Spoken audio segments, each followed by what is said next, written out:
Okay, so what is today's class focused on? Today's class, the main theme is going to be focused on understanding trending environments in relationship to the Ichimoku cloud and its individual components. So trending environments, their characteristics within the Ichimoku cloud. And so for those of you that are new, feel free to let me know so I can adjust the material based on that. But one of the main and simplest methods that the Ichimoku cloud uses to verify a trend is it basically talks about price action's relationship to the Kumo. If price action is below the Kumo, then we're in a generally bearish environment. If price action is above the Kumo, then we're in a generally bullish environment. There are other factors that would have an impact on that would further amplify the strength or weakness of that clarification. One of those would be the time that we are on one side of the Kumo or the other. So, and that's a tricky subject in the sense of there's so many different time frames.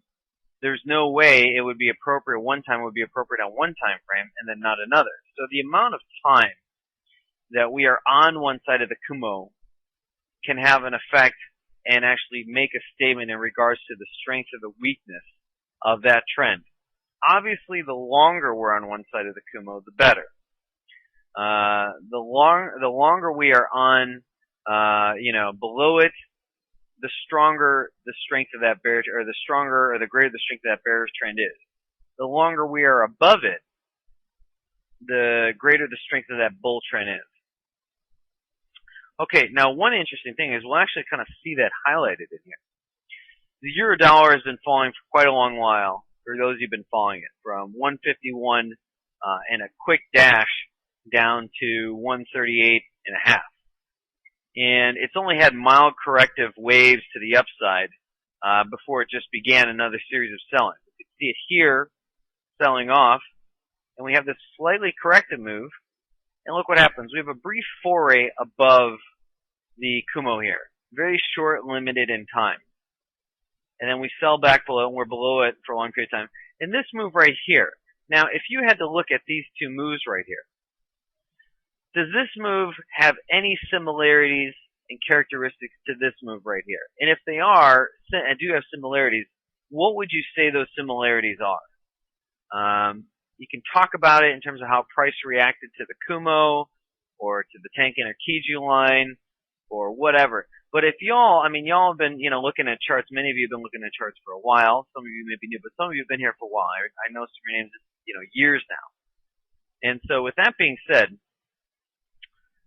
what would you think that this move has similar characteristics to this move?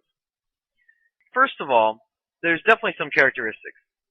One, the angle of the move is relatively similar. If I were to draw an angle that would kind of define some sort of trend line here, and duplicate this here, moving on over, the angle is pretty similar.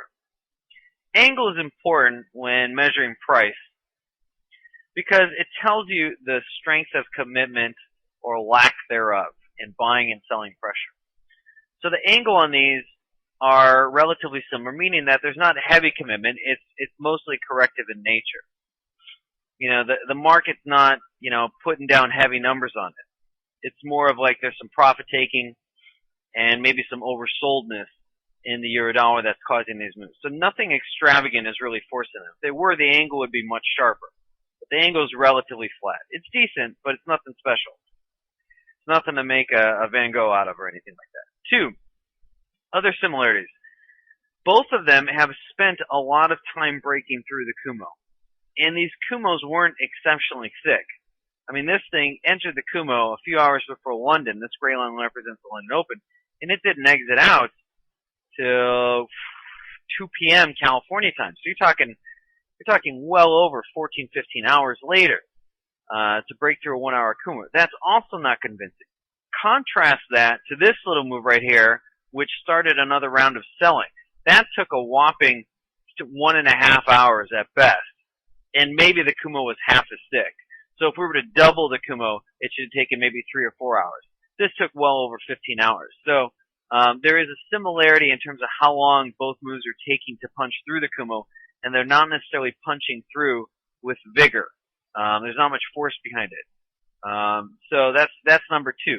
The third thing is that when it broke through, instead of it kind of breathing a new fresh of air and climbing high to the upside, the pair just went sideways. And that's kind of what we're seeing here. As it's starting to break through here, it's not like taking off or anything.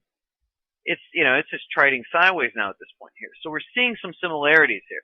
With that being said, based on how the trending environment has related to this pair and time frame before and this Kumo, there are a lot of suggestions here that this move is right here is very similar to the move right here, and that we may be starting another round of selling sometime soon. So one of the things we look for to identify trending environments is the time above or below the Kumo, what it does when it punches through the Kumo, how does it respond, when it punches through the Kumo, how much time it takes to punch through, angle. All of those things really clue us into information about where the commitment is for this pair, or where the line of least resistance is for this pair. All very important stuff to understand.